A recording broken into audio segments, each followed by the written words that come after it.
How to fix login error in Flixbus UK application.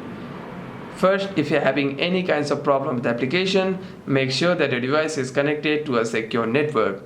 Swipe down on a control center and turn on your Wi-Fi or cellular data to connect to a secure connection. And by doing so, you shouldn't be having any problems regarding your internet connection. However, if you're still facing any other kinds of problem with your login, simply go to your settings, scroll down and click on General.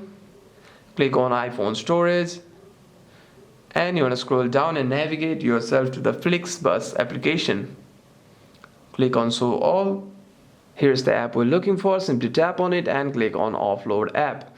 Click on Offload App again and simply reinstall the application. And what this does is it deletes the application whilst keeping its documents and data. And the next time you open the application, you shouldn't be facing any problems regarding your.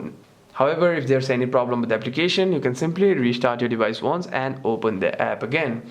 Hope this video was helpful, and if you have any further questions, feel free to leave them down in the comments below.